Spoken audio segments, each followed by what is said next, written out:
What is going on, Clippers fans? Welcome to Season 4, Episode 2, let's call it, maybe 3, of Clips and Dip. I am Chuck Mockler, joined by Adam Osland, who has a dip, Will Updike, who also has a dip. We're more prepared this week. If you watched us at youtube.com/@ClippersPodcast last week, it wasn't our best representation of what we do in the offseason, which is review dips, because there's nothing else happening. But I promise that we came correct this week. We're dropping the ball, talking too much ball right now. Exactly. That's not what the people are here for. No, it is the off season. We were number 10 on snack pods the other month or something that Lucas Hahn showed us because of the dip talk. Party starters.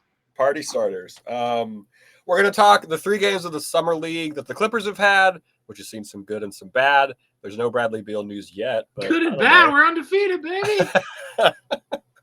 Let's actually get into it. Will, hang the banner. Will, hang the banner. How are you feeling? Summer league. Yeah. How are you feeling after these 3 games of summer league? Yeah. How hyped have you been on these late starts? Dude, you know how I feel. It's real. The summer league trophy is the thinking man's Larry O.B., okay? That's the future. That's the future of the league. It's the only one that actually matters. So with the Clippers a mere game away from their potential semifinal seeding, I'm feeling great. What's the point differential situation? Are we? It depends on the tiebreaker situation. It's very convoluted. Obviously, It goes to record, and then I believe it's points above opponent or average win margin. Then it goes to total points, I believe, scored. I believe that is the situation. If it's a 2 tiebreaker, I think it might get a little bit more convoluted if it's 3 or more teams. I think 3 or more teams, it's a sack race. Currently, yes. So, speaking of, the Clippers currently, they're +9 in point differential. But I believe they're currently, I want to say 3rd or 4th in the standings, because there's a few teams that are also at 3-0.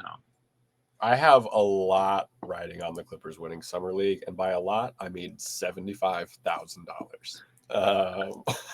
So a lot. How are we? I put in the breakdown risers, fallers, and other stuff. I think the one riser we should talk about, who's only played 1 game, Kobe Brown looked great in the 1 game that he was able to play. He looked like he was supposed to look like, I should say, which was head and shoulders better than everyone else on the summer league floor. Yeah, I said, like, when the report came out from Law initially of who could be on the summer league, and he had Jordan and Kobe on there, I think I retweeted and said, if they're going to summer league again this year, then the Clippers should probably win summer league. Like, with them being a top 4 team last year, those guys being even more seasoned, and Kobe did look the part. He looked really good in that game 1 in just, I think, 20 minutes before, I guess, the ankle injury. I didn't pick up on the injury till later. I didn't hear anything about it. Yeah, I thought he was cooking so easily that they took him out. Because he had 14 points in those 20 minutes. I mean, he hit a nice elbow jumper too. It wasn't just like threes and stuff at the rim. He looked confident, and he was shuffling his feet on defense better than what I thought we saw last year. Not saying it was elite, but I was like, okay, a little more mobility here for Kobe on the perimeter. Yeah, a lot of pressure on him to show out. He did. It's unfortunate that he got hurt. Other guys, bigger opportunities we'll talk about because of that coming up. But yeah, I thought he looked really good against the Rockets. Will, have you ordered the Kobe Brown jersey yet? Yeah, but I got it as number 32. You know why. Why? 24 plus 8? Yeah, dude. Man, he would be villainized if that happened. Neither like the Kobe Bryant Megazord or something, like combining his numbers. Exactly. Yannic's athleticism. We're going to talk how he looks kind of on the other end. Huge dunk in Game 3. If you missed it, go watch it. It was big. There's some verticality going on there. And as Adam pointed out on Twitter, he got the ball at like half court. The handle is the other part of Yanic's game that I would say I'm a little surprised by in terms of how comfortable it looks. Yeah, I said after game one, even though he missed a couple of bunnies at the rim, I didn't care. Like that's the least difficult part. I'm not worried about that. But him being able to bring it into the front court and transition the way he was able to in a couple plays in game one, I was like, this is special. Mason and then in game three, out there. Yeah. Game three, he put it all together. He brought it into the front court and he finished this time in explosive fashion. That was really impressive. That dunk, the way he cocked it back. I think a lot of people have come around very quickly about his athleticism and what the Clippers' vision is of him. I also like that he said he had to go Conan the Barbarian on him. Conan. So it's a great reference. So his stock is up in my book. Yeah. People were excited about the screens he set, which I tweeted that summer league is summer league. It is difficult for centers in summer league compared to other positions, just with how things go offensively. But I think setting good screens in summer league is a nice thing to kind of hang your hat on if you're hoping for good development from a player. Not just summer league though. If you really want to develop, you need to be setting screens in your everyday life. At every single possibility, when you're in public, you should be setting at least 3 to 5 screens. Dude, setting a blindside screen on like a crosswalk or something. But that, like, I practice it every day. My screens are elite. No other part of my game. Yeah. Did you guys ever play that game in high school where you're walking near like some hedges and somebody yells bush and pushes a guy into it? Yeah. That's the type of shit we need. That aside, childish games aside, that if you do end up playing, let us know if you set any screens in public. That's a nice building block for Yannic going into his first pro season. Someone who knows how to set a good screen. We've seen he's obviously not the backup with Brook Lopez here, but we've had a handful of third string centers who aren't good at setting screens. And I like that he has the athleticism. He knows how to use his body. Like, he plays like the biggest guy out there. Well, and it's not kind rebounding. of interesting. Not in rebounding. It's kind of interesting because it depends on how you look at the current guard core for the Clippers versus what it could be. But if what we think is going to happen in terms of free agency for the Clippers guard roster, if you know how to set a good screen, there's going to be some opportunities for you out there. He does have to get better, as Adam pointed out, at rebounding and catching passes. I know it's early in his career, but don't do it, guys. He's going to be taking the ball coast to coast. What is it? What does he need to catch passes for? He's just got to catch the inbounds, right? And then it's just off to the races. But Adam, I did like your comment kind of about the rebounding a little bit. I thought even in game one where he had 10, it wasn't indicative of him getting good rebounds to where he had to really compete for them. They just went right to him. There was nobody else there. And there were still That's IQ, Adam. No, you're right. I mean, that's the Dennis Rodman Last Dance gif where he's like pointing like this because he had a bunch of his friends come and just put up bricks, and so he could figure out the physics of where the ball is going. He just isn't that instinctual with it, it looks like, so far. Am I that concerned? No, but this is something that was one of the knocks on him in college too. So obviously, clearly has to get better. And even like some of the screens have been really good, some bone crushing screens. He's also had one like early in the game last night. He had to reset a screen twice, and they were both bad for Xavier Simpson at the very beginning. But then later on, he had a really good screen. It's all just young player, probably some nerves out there. Some of this stuff, I'm sure at his best, he can do much better than he has shown when he's right. And just the game is moving so fast for him, and that will come. Yeah, I mean, I hope, especially with this rebounding stuff, some of this stuff is just like excitement and jitters. I guess it's been a nagging sort of thing in his career, but you would hope that the instincts are a little bit better. He's 23. He's got time. All the time in the world, man. How old's LeBron? He can play in this league forever. That's a good point. Very good good guy who's going to be 41 this year. He might be his teammate. Just kidding. LeBron, the Dallas Maverick. Cam Christie's downhill aggression has been awesome to see. I think it was the Lob the Jam the Pod who tweeted this, and they were like, remember last year when I think he had 5 attempts at the rim the entire summer league? last year. Now it's very much a point of emphasis, and it looks like he's added some size to get into the paint, but I've been really excited about Cam Christie's offensive aggression through these 3 games. Yeah, this seems like a point of emphasis, kind of like, who are we talking about last week, Adam? Was it Davion Mitchell, who you were saying, like, in Summer League, they had specific things they were going after to try to get him to develop, and this feels very much like, you know, they were content with the outside game, and that's sort of what they were doing, what he was comfortable with last year, and this year they're trying to diversify a little bit of that skill set. Yeah, sometimes you wonder when a guy that young is emphasizing improvement in one skill that like he's losing something somewhere else. But I haven't really seen that with Cam. He shot the 3 really well in game 2. And the downhill attack looks fantastic. I mean, he had that Euro step last night that he got the easy floater on. He looks like a different player with going to the basket. There's just so much confidence there. The footwork is really good. And his handle for his size, they list him as 6'6", I think, but it is a really tight handle. He looks, I said this the other day, but he looks like how an NBA player should at that level. Like everything with him, it looks like an NBA player. It all just needs to be refined. That's it. He's doing the right things. It just needs to be more consistent with everything. Like I kind of compared it to Jordan Miller, where he has stuff that, while it can work at lower levels, can it work at the NBA level? I think with Christie too, it's also he turns 20 in 9 days, so that's great for the Clippers. The downhill aggression. Another 20 years left in his career. I want to see. We know he can. Just shooting ideas there. He did only shoot 32% from 3 in G League last year.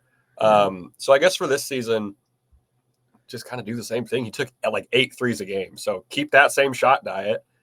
I'm sure they're going to go in now that he has another year under his belt and add some of this downhill stuff while looking comparable on defense or a little quicker. Like, it's good development for a currently 19-year-old. Yeah, it's linear. He could be special. He really could. Like, he could be. You look at his brother, and Lakers fans, it was funny, after he gets traded, as happy as they were for getting Luka, of course, it wasn't AD leaving that hurt them as much. It seemed like it was Max Christie leaving, because that's exactly the type of guy they could really use now, actually. He can play some point of attack defense. That's the other part of Cam Christie's game in Summer League that has really shined. He's picking guys up 94 feet. He's closing out really well on the perimeter. He said that that's something he's really working on and wants to show the coaches. So these type of guys, these are connectors. It's a Batum type, where if you could turn into a player who's just always a positive out there, regardless if you're getting shots up, can Cam Christie turn into a type of role player like that eventually? And then maybe with his offense and his beautiful shooting stroke, because that gets better with him knocking him down in G League this year, like, I don't know. He's a really interesting player. I like the pick when they did it last year. A lot of that was biased because of his brother, but then you look at the highlights, it's like, oh, he trains with his brother all the time. He looks like his brother, and Max Christie's a pretty good player. But he puts on the size. He's playing better defense now. There's just like a level of professionalism that you can tell is out there with how much he's developed already. Yes. Shout out to Cam Christie. Trenton Flowers, I put on here showing that he has the tools, just sometimes they don't really work right. Thought his defense was – it's true. Like, the athleticism is insane. He can just go – make something happen, kind of, which is great. The defense was good in game 3. It's just sometimes, it's another, like, I think he looks better than last year's Summer League, but I'm excited to see what he does in the G League because it looks like he can develop. He's always in the right spot for rebounds, which I like. He always, this Summer League specifically, it's kind of like, oh shit, there's Trenton Flowers grabbing another board amongst the crowd. But I don't think he's ahead of Christie right now, though. But I like his 3 games. Yeah, his defense was really good last night. His shot, he struggled with that. The one thing that I keep looking at is his handle. He's lost the ball a couple of different times when he tries to shake a defender. It seems like he can go in a straight line and play off ball, catch it and go really quickly. But if he's got to maneuver much, the handle gets too loose, and he's let's say 6'8" or 6'9". The idea was him coming out was he was going to be a point guard, and then he got that position taken away with the 36ers in Australia, and then was playing like small forward. So I don't know if the handle's tight enough to do what I guess the ultimate dream was with Trenton Flowers initially, to handle the rock more. But his defense has been really good. He's been playing really hard. Game 2 was awesome from him. I think he might have had 15 points, big throwdown. There's a lot to like. Now we're talking fallers. Will, are you underwhelmed by Jordan Miller's Summer League? Am I crazy to be underwhelmed by Jordan Miller's Summer League so far? Yeah, I think that's fair for a guy who is like fighting for a roster spot. You would hope to see more, but that doesn't make his position any easier. And I still think, again, looking at like what we assume some of the free agent acquisitions are going to be, his path towards playing time, it is so difficult on this team. Despite how excited we were last year about it, I'm just not seeing it, and I think that he's kind of I think that he's in a bit of a lose-lose situation insofar as like even if he had a better showing, I just don't think that it's bolstering his standing that much in terms of any sort of actual playing time. I think that he's further behind some other players that we've mentioned so far. Adam, your thoughts? Excuse me, your thoughts on Jordan Miller's 3 games? Not like terrible. Yeah. I can see how one could feel like that because last year's Summer League was ridiculous, where he averaged 25 per game. He's averaging 20 per game right now, I think. But he also shot like 60% from 3 in last year's Summer League on 4 attempts per game. Obviously, it wasn't sustainable. It didn't translate to the G League, even though he didn't play as many games there. Like, it didn't translate to the NBA, unfortunately. In fact, he just stopped taking them at one point. It just seemed like he lost his confidence after a couple of good games early on. But there's so much pressure on him to showcase for the Clippers and anybody else at this point that I'm desperately rooting for him. And he hasn't been bad. I just keep seeing him. I just wonder where the counter is, because as much as we talked about him for like everybody did for like the first 2 months of the season, Jordan Miller coming off the Summer League, the preseason, we were really excited about him in the G League he had the year before. I wonder if he has fatal flaws where I keep seeing him only go left. And that was sniffed out immediately in the NBA. Not immediately, but after a couple of weeks, guys picked up on it. They stopped it. I remember Russell Westbrook ripping the ball away from him against Denver. And then you shut that down. Does he have a counter?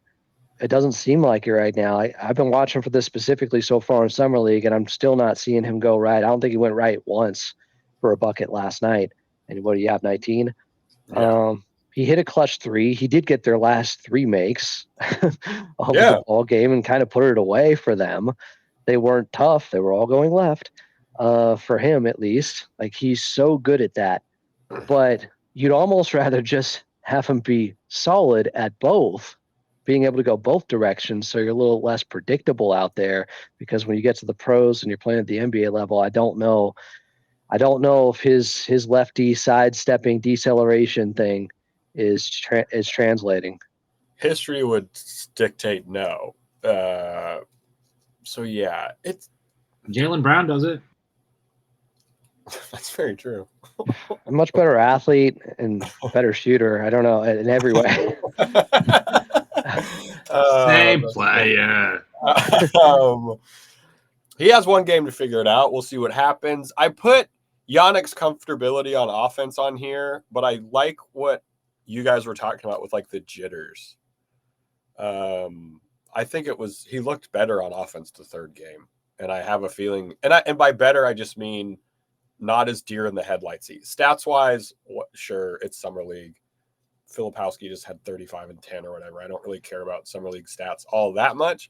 But I think he will look more comfortable in game 4. A lot of this too is is predicated upon whether or not they're going to get him the basketball. I didn't think in game 2 they were looking for him at all. It's kind of like, is Yanic going to get involved? And then early in game 3 in the first quarter, you could see they kind of were intent on getting him a few more touches, and it worked. Can't just be Giannis having to run the show himself and transition all the time. You got to look for your big man. And there is something, Xavier Simpson's been good for them, and that right-handed hook shot is fun to watch. But he's 28. He's there to, help facilitate the offense and just keep them organized. But he's likely not an NBA player anymore, or at this point. And Yannick isn't playing next to, a true high-level guard. And if you have that, what can that do for his pick and roll? Things are easier. Yeah. Well, Pulkitis is 3 games of Summer League. The man will let it fly. However, they're not landing. What's the metaphor for making the shot in terms of what do we just hope they go in? Pulkitis has been bad, man. It's been bumming me out. Look, he's a smart guy. It's going to take him some time to come around to develop. The upside is, even as an older player, he has until the ripe age of 40 to develop. I like that they're giving him a shot, but man, he does not I don't know. Yeah. Can I be honest though? Yes. Still better than some of the guys that we heard the Clippers were working out. That's fair. Him or Bhutan Jokic in one-on-one, who are you taking? Pulkitis all day. Adam, do you think there's hope for Pulkitis to get a G League spot with the Clippers? He hit his first 3 last game. I think he's 1 for 10 through 3 games. Game 1, he was 0 of 6 from the outside. Yes. He's obviously pressing. Some of the shots that he was taking, he's just – and it's hard when you're getting 10 minutes. I have to show something in 10 minutes. It's not as a shooter. His archetype is dude, you got to hit shots. So it's Summer League. So much pressure, man. That's so brutal. Because if he doesn't hit shots, he's not going to be an NBA player. This is his skill. He was 40% at Yale his entire career on high volume. He showed up in the tournament last year against Texas A&M. I'm rooting for him. We all were. Clippers got him for a reason. He just got to knock him down. He's just got to get comfortable. They got him. The one he hit was an ATO to start the fourth quarter last night, right away in the far side corner. And so maybe they'll run a few more actions his way. You know what they should do is they should purposefully get a bunch of kickball violations on the other team, and then they can just run ATOs for Pulkitis all day, dude. I think that, if Coach Lou was coaching Summer League, he would definitely have thought of that. He would go, wow, great idea. Another great idea, strategic idea from Chuck. We're going to talk about the announcers in Game 3, but the guy who took the place of Kobe Brown, Patrick Baldwin Jr., someone who I think I was second most excited, on the players to see, second or first most excited to see how he's looked. Who is that perimeter defense? Not quite maybe what it needs to be. Yeah. He's got everything else. Even his shot was, he put him up, but what was he, 4-17 or something last night, 2 of 10 from the outside. He was struggling. Game 2, bit of a revelation. Game 3, things started to even out, or he regressed to the mean a little bit, but his shot does look good from the outside. He's taking deep threes. He has made some really deep threes. It's impressive, but he's got to be able to guard, because if you're getting picked on in Summer League, how much are they going to scheme for you in the NBA? A lot. every year too. Just to get a little bit more broad, every year it's an indication of just how high the skill level has gotten in the NBA. You can be an otherworldly elite guy at 1 to 2 aspects of the game, and it's just sorry, man, you're not going to sniff the floor. You're just not good enough. You're just not good enough at these other things. Which, we were talking about the G League last week and how, what do you do with a guy who is crushing there and consistently putting up numbers, but there's still enough holes in their game to where they're just not gonna they can't see time. They can't become a rotational player.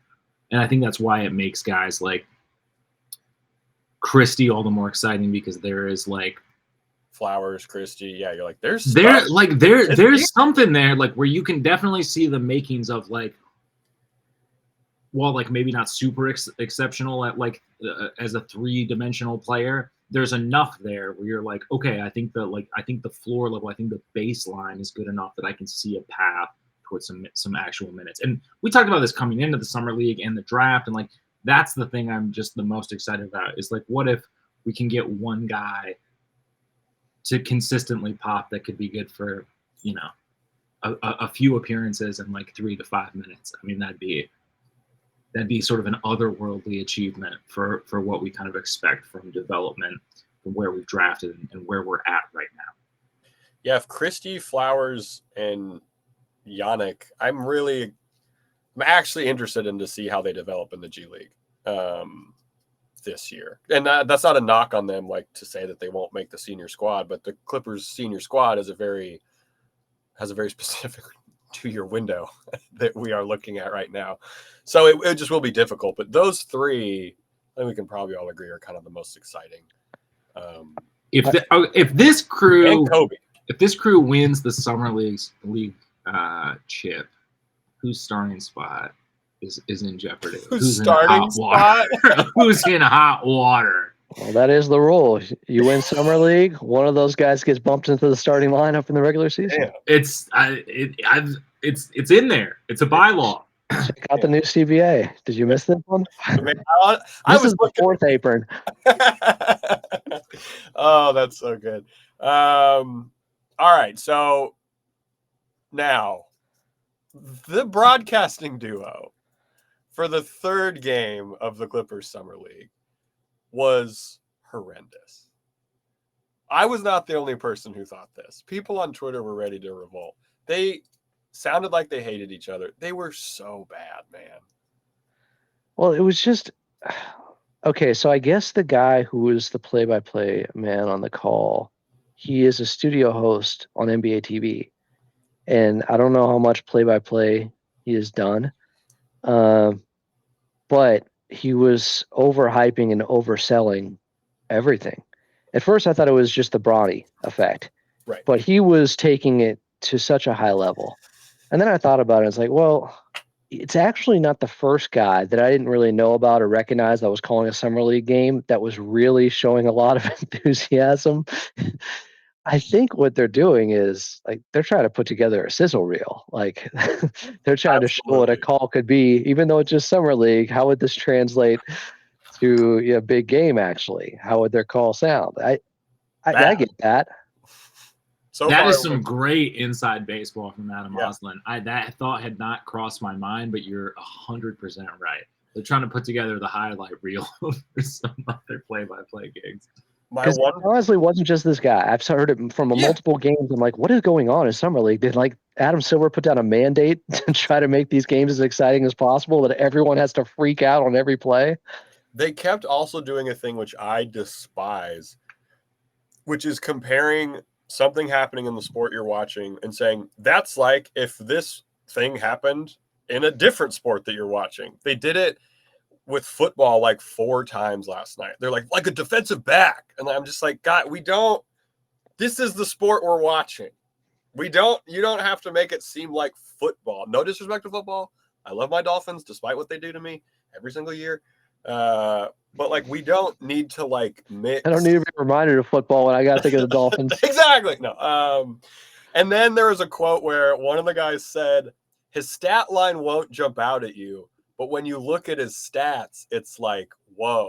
And I was like, you guys are just word salading now. Like, this is just like, I don't know. It's summer league for everybody. I'm probably being too harsh. I definitely was, because I posted his call. He said, what was it about Yanic? Remember the name. And he mispronounced Niederhauser. Yeah. It's a hard name. And he's calling like back-to-back games. You just called the game before. It's another 12 guys you got to learn. It's tough. Niederhauser's not a hard last name. I know hundreds of last names. I'll give him a little bit of grace. Yeah, that's fair. Will, do you have any thoughts on the announcers? Should have been me. Honestly, yeah, man. When are they letting Clips and Dip in there? That'd be It's fucking summer league, dude. Just let a couple people hop in there, have some fun. Yeah, I like that idea. The color man, I think, was Brendan Haywood, right? Former NBA player center. Yeah. I've liked him at times. Maybe that combo just didn't work. I don't know. They didn't sound like they were super familiar with each other or necessarily liked each other that much. Again, that's why us three should be on there. Very familiar with one another. Very true. We all like each other. other. Can pronounce names, some names, several names. Several names. At least 80%. Let us know what you thought of the Clippers Summer League up to this point. They have one more game and then maybe a couple more depending on the championship. Over at youtube.com/@ClippersPodcast or at Twitter @ClippersPod. We have a quick audio break, and then we have not a free agency update, but we do have dips. So there's an audio break coming up, and then dip and talking what might happen with Bradley Beal in 3, 2, 1. All right, welcome back into Clips and Dip. We talked the most important part of the entire NBA season, which is, of course, the NBA Summer League. Now we got to talk about some other boring stuff. Will's running the clock. Let's get into free agency. We got to talk about Beal. The update is there's no update. And, of course, we're going to have some dip talk for you. But, yeah, let's talk about Beal because there was some progress, at least today. Beal got the guaranteed portion of his contract, a little over $13 million from the Phoenix Suns, which does pave the way for the buyout and for him to go ahead and come over to the Clips, hopefully. Did you guys? I think Bradley Beal's the only person I know of who made $13 million today. So that's pretty cool for Bradley Beal. I think SGA just did by the time we started this show till now, but yeah. That's very true. The buyout, it's looming at this point, right? What's closer than looming in the NBA transaction moves? Simmering? Imminent? It feels like the buyout that will never end. It's gotten to that point. The amount of reports that have been out there, anytime now, here it comes. And we get this new thing today, still hasn't happened. And the report was he was still going to shave off $14 million to be bought out. And therefore, he may be looking to recoup that with whatever team he goes to, who has the most to pay him. The most the Clippers could pay is $5.3 million. What's left on their mid-level exception after paying Brook Lopez? I don't know. I think Golden State could give him the full mid-level exception because they haven't used it yet. Because Big Al is still out there. That feels like something they would do. They haven't done anything, right? I mean, I don't think Warriors have made a move. So are they the ones lying in wait, the snake in the grass, waiting for this? Everybody thinks that the Clippers are going to get him, but the Warriors can offer twice as much. Yeah. I mean, I know he's still getting like 96 million of the 110, even if he loses 14 million. But losing 14 million is not nothing. No, not when you sign the contract. I think it's crazy when players give money back on buyouts. I understand why they do it, but I'm not holding anything against Bradley Beal for wanting as much money as he can possibly get. We all three of us haven't really talked about Beal and CP3 being added because now we're in this realm too where the Clippers are like, well, they might just get both, and that's kind of been run with as a thing. Haggle, no haggle. Bad idea to get both. It depends on CP3's mindset. If he's cool with coming off the bench and playing limited minutes and backing up James, I love it. It does feel like, you're bringing in some really big names, guys who have done a lot in the NBA, and those are two big personalities. You have to get acclimated with the group, and I don't know that. I don't mind it. I just think it's more of an adjustment period if you bring in both guys. But it could work. That's where I'm at. The adjustment feels difficult. Will, where are you at with the Beal CP3? I mean, I think it just depends on everyone being willing to accept a certain role. And, CP3 has said he wanted the starting role, but like, how many times have we heard that from, like a player sort of at his stage of his career and of his ilk? Of course you want a starting role. Who wouldn't? But it depends on like what sort of agreement that you can come to. And even Beal, I mean, I think that he would be offered a starting role because that would be the incentive for him over another team. Like, I don't know how you ask him to eat sort of, I mean, even with the $5 million, he's still down 7-ish or something like that. I don't know exactly what it works out to, but if you're asking somebody to take less money, you're presumably offering something in return. And I think that if I think that conversation has definitely included his role in a starting position there. So I think that one, at least to start, would be sort of a non-negotiable. Yeah, if he's coming, he's starting. I don't. Yeah, it's not to come off. It's not to come off the bench in the old Norm Powell role. It's the new. It's the last season's Norm Powell role. That's what you're coming in for. The new Norm. Well put. And we'll see. Honestly, we're gonna probably end up being live tomorrow night to talk the Bradley Beal buyout. Who knows? It feels like that's what's happening. Justin Rousseau said he would be surprised if it didn't happen on Wednesday. So, Rousseau, I'm blaming you if it doesn't happen, buddy. There would be so many people wrong if he goes somewhere else. I like that Warriors thing though. That they haven't done anything. I know, and they have more money. I'm maybe they're sleepy. They're too sleepy. They're too busy watching real basketball, real hoops. And I'm talking the big three. Sorry, guys. We got so sleepy during the offseason. Forgot about it.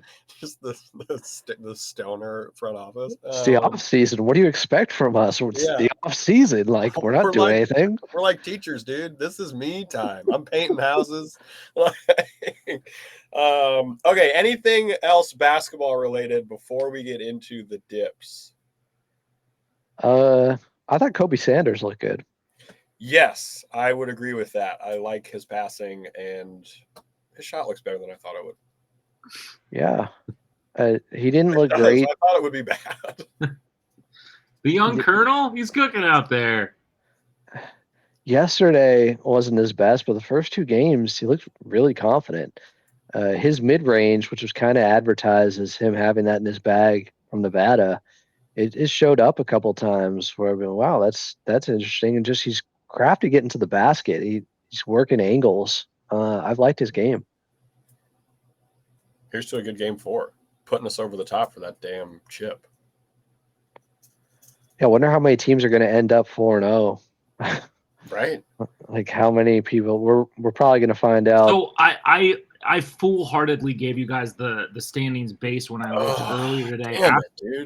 After today's game, because of average margin of victory, there's a log jam at 3-0. 8 teams are at 3-0, and the Clippers are currently at 7th due to that that average margin of victory.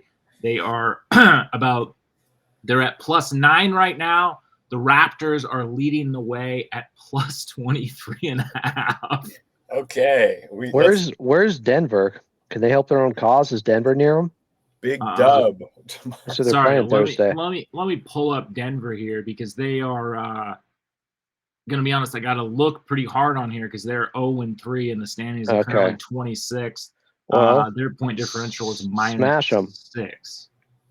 That's a game they should win by 20 then. Help their point differential. This is revenge for Game 7 coming up on Thursday. Get ready, Denver. This is a major get back. And I don't know if you get. I mean, if things are as they stand, they would need the Clippers would need a significant victory to hop into that top 4. Yeah, by like 100 points. The 4th place spot is the Kings, and they are +12.7, so about 4 points per game better than the Clippers. So by my quick math, the Clippers will need to win by about, 12? 16? Ain't no problem, baby. Easy. Against the worst team in Summer League? Yeah. Well, not the worst, but bottom. Sure. They're probably going to – I think they might bring Jokic in for this final game just to make sure the Clippers don't win the chip. Westbrook will be there for sure. Oh, yeah. All right. We're talking dips. Adam, first let's acknowledge last week. It wasn't our best work. We know that. We heard your thoughts. Will made a fake dip that no one even saw. All right, stop. Stop. I mailed it in. Adam mailed it in. Yogurt. Adam wrote a letter. He didn't even mail it in. I think we're better this week. I know that I did better this week. I'm excited to see what y'all brought. Adam, you go. My dip was technically better last week. Well, no one saw it, so it's like the tree in the woods, right? Wait, what's the tree in the woods do? Does it make a noise if it falls and no one's around? Yes. Some say. How could it not? They got cameras out there, guys. It makes a noise, all right? Those hunting cameras. All right. I'm trying something else here. Today, I'm going with sage honey. Is it a dip or not? I asked the question last week about yogurt. What constitutes a dip? And that's really the question, right? It's more philosophical than anything. It's not even about the flavoring or anything. Is honey a dip? I mean, think of the old like honeycomb commercial where they got that thing and dip it in there and that thing that no one has ever used to administer honey to anything. This is usually Patreon content where we talk about dips and movies, but I think honey, the way that you're currently consuming it, no, it looks like a struggle meal because you're using a spoon. Okay, but what if I had like a Cheerio necklace that I dipped in here and ate them one by one? I don't know. String left. I don't know what to do with that visual. I think so. There are things that are dipped in honey, right? Like there's like honey dipped things. Correct. But does that make it a dip, right? Like I don't know. If I have some fruit, if I had some fruit here, I'd be worried about your sugar level. I'd be worried about your sugar levels, if anything, at that point. But nature's candy. Is it a dip? It's more of a drizzle. I think it could be a drizzle. Will is the chef here, guys. So if you didn't know, it's more of like a sauce or a finishing agent. But I feel like all right, it can be used as a dip, but it is not a dip. Yeah, I think you got to mix it with something else for it to be a true dip. Anyways, eat another big spoonful and we'll call it good. Eat it really close to the mic. Would you bring that to a barbecue and say, "I brought the dip"?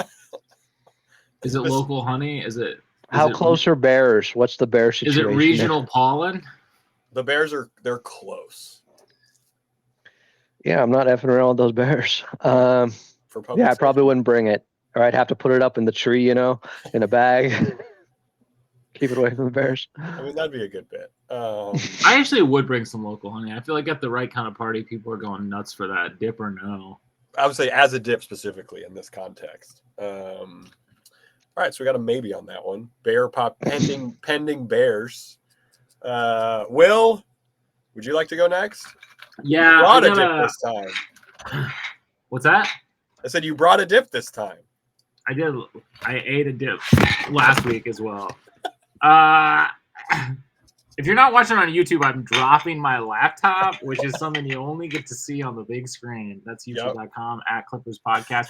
Okay, so I had a little duo of dips here. As you can tell, I kind of did some damage on it.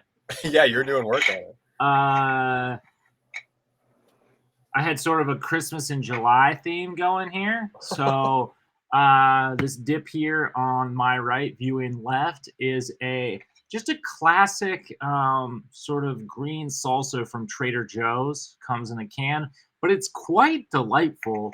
And then on the left here, I made a spicy pesto mayo. You may recall earlier on this show in the off season, I made some sort of pesto thing. I can't remember exactly what it was, but I liked the flavor of it. I thought the look was bad. It looks like baby throw up or something, some sort of Gerber food. So what I did here was I took some Kewpie mayo, my favorite base for any sauce. They need to sponsor us at this point, man. My favorite base for any sauce, to be perfectly honest with you. And I added some like crunchy chili crisp to it. And then I just slowly put in a little bit of pesto until I was happy with the flavor. So the sauce overall was like more of a red, orangey color, which I think is a little bit more pleasing to the eye.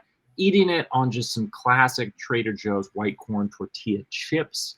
Overall, yeah, I think I would bring all this to a barbecue. I think a big thing I bring up here with the packaged dips is I feel like maybe it's not enough work for me to feel personally happy with bringing it to a barbecue.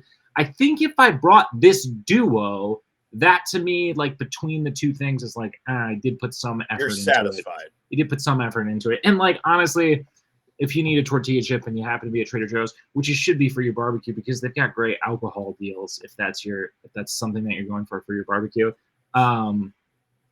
It's a great chip. It's a good tortilla chip. Hell yeah. All right. 2 for 2 on dips. I went with I looked up just best dip recipe, an SEO manager's dream right here from my end.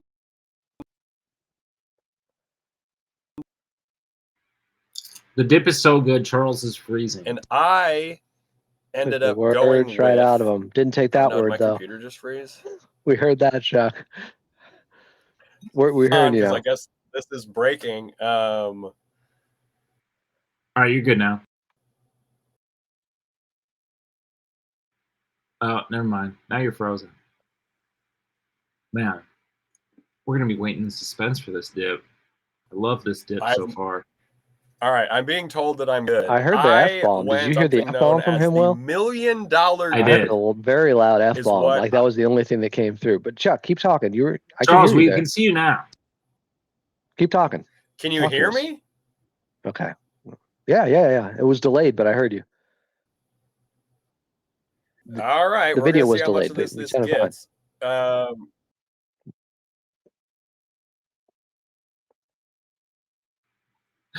Oh man, I'm dying with the suspense of this. The struggle is real. Charles really teased this out, guys. He said that he went all out for this dip, basically the opposite of what I did. So he does need to show this off and pay it off. This is showmanship. This is, folks, this is how you create off-season content. This is, if you're looking to create a sizzle reel, as the commentators of last night's Summer League game might have been trying to do, this is where you want to look. This is the kind of thing the big leagues want to see. Can you maintain suspense? Can you maintain intrigue? I thought he said something's breaking, and I looked at Twitter to see if something happened with Bradley Beal, but no, it was his computer breaking. I honestly thought that's what he meant. That would be the best. That would be the best cap to our dip review segment, is if some viewers who stuck around to the end did find out in real time that the Bradley Beal deal was done. Yeah, I mean, but if we can't get that, we'll at least settle for Chuck returning at some point here. He has a surprise, which he hinted to us off camera before this podcast started, that I do think is going to blow some people away. All right, this is be back the now, dip folks. Of dips. Here we go. Charles, hey, I'm back. Can y'all hear me? Yeah. Could you hear that? Okay, cool. Sorry about that. They don't want me to show you guys this dip recipe. Okay, so I went with something called $1 Million Dip. This is what it looks like. What do you got going on in there? I will tell you. This also opens up another debate in terms of dips for spreads, because this has a consistency that, although it is called a dip, works better as a spread. I'm enjoying it with a bottle of grapefruit soju. Just shout out to Jinro. Which is in a bowl full of ice. Yeah, it's very hot in my recording area. Okay, on to the dip. $1 Million Dip, formerly known as Neiman Marcus dip. I'm learning so many things. This dip is 1/2 cup slivered almonds, 6 slices of bacon, 1.5 cups of mayo, an 8-ounce package of sharp cheddar cheese, shredded, half cup thinly sliced green onions, and some cayenne pepper. Watch out for that cayenne pepper. It's not that bad. I should do more, if anything. Put Chuck on hot ones. This dip is phenomenal. I browned the almonds a little bit, the slivered almonds a little bit, and then crushed them up because I thought just big-ass slivered almonds might be a little too much crunch with the texture. The bacon I cooked so it was a little crispy and then put it kind of into bits, basically. I'm not buying bacon bits. You don't have to do that. Then you just mix it up in a bowl. It is not the most aesthetically pleasing dip. I will acknowledge that. But it is dip test. But it is delicious. I would take this to a barbecue. I'm enjoying it with a classic buttery round. Ooh. So that does feel like more of a spread. Right. It is called a dip. You can dip it. I'll just, just proof you can dip it right here. Or qualified as a dip for sure. Dip. Review. Dip. It's a dip. I would give this is one of the better dips I've made on this show. I can't recommend this enough to people. Wait, so it's mayonnaise, cheddar cheese, bacon, and almonds with some cayenne pepper? Yeah. Right on. It's a fat ass dip. It is a Midwestern dip. Like, this is a once a year dip. If you eat, I've brought some bullshit on this show, so this is much more composed. Than calling it bullshit. There's a lot. I'm not pretending it's not. This is I was surprised at how many different recipes say the same thing for this dip, which is throw it all in a bowl and mix it up. Definitely not. I don't know why it was called Neiman Marcus dip. I can't imagine. It's their favorite food. Yeah, they served it at all the stores. Hey, put it up to the camera. I want to see the consistency. See how it looks here. Well, I like that. Almost looks like cheese whiz. Shredded cheddar cheese mixed up with mayonnaise and bacon. Mayonnaise. No. What? Oh God. I'm pro it. I'm pro this for the record. I know I'm. It's disgusting in a very good way. Well, I think this gets to a key thing, which is that save it for the Patreon if we're talking spread versus dips. Sometimes the more simple the dip, the more it hits. And it goes great with. You don't need much. Sometimes. Actually, I will say, I don't think it was designed to pair with grapefruit soju. Unfortunately. I'm shocked. All that dairy wasn't meant for soju. That was my one misstep. So I have no choice but to finish both. Should have had a big glass of milk, buddy. That's post show. Well, I think we all nailed it on dips. Adam brought a philosophical debate. Will actually brought a dip this time that sounded delicious. I brought a Midwestern friendly dish. We all did great. Cold dish. We passed. It was cold. We passed. We passed dip class. Not like last week when we all got detention. You didn't bring a damn dip again. All right. Next week, we're going to talk the end of Clippers Summer League. Maybe some Beal news if that happens in between now and then. I was saying this before. We should have Justin Russo on. He wrote a great article on how John Collins is going to fit with the Clippers. It's very good. Go read that on his Substack. Will, where can people send us their dip recipes or chime in on the sauce dip spread debate that, of course, we talk about on our Patreon? Yeah, you can send us your dip recipes over at twitter.com. We're Clippers Pod. You can find us anywhere else, wherever you listen to your podcasts. You can check us out over on youtube.com. That's at Clippers Podcast. That's a great spot to send a dip recipe. It's a great spot to get in on the debate in the comments. It's the best spot, really the only spot to catch us live when we come through with breaking news, aka the Beal deal, which is nearing completion. But yeah, however you listen, however you watch, however you interact with the show, we appreciate you. The only other way you'll catch us live is like you're one of the listeners who caught me live buying a box of Cheddar Bay Biscuits mix from Ralph's. So shout out to that person. Adam, you brought a great philosophical question for the dips. Now we need you to actually do the hardest part of the show. One positive thing about the LA Clippers as we head into this final Summer League week. Because only giving one, that's why it's so hard. You got, okay, we could go Cam Christie. We could go, there's a lot. We go, Yanic, Kobe Brown's game one. Like, we did cover a lot.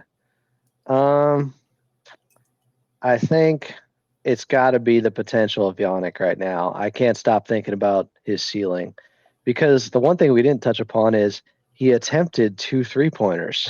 Yes. They look good. The form was okay. The form looks really good.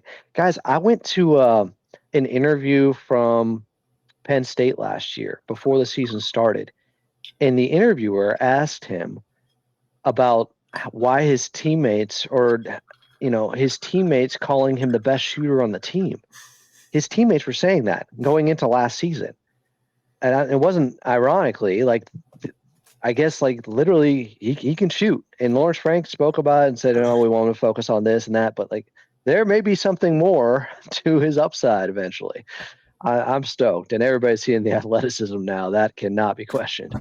I'm really happy we're starting the Let Yannick Shoot More Threes campaign 3 games into Summer League. I'm here for it. I mean, if he's wide open, let it fly. Let him fly. Let him dribble it up to the half court, pull up 3, get back on D, get the block, rinse and repeat. All the way to a Summer League championship. All right. Let us know how you're feeling about the Clips, as Will said. We're going to be back next week. Well, who knows? We might be back tomorrow because something might happen with the Beal news. Thank you for hanging out. It's been a great Summer League so far. And as always, let's go Clips.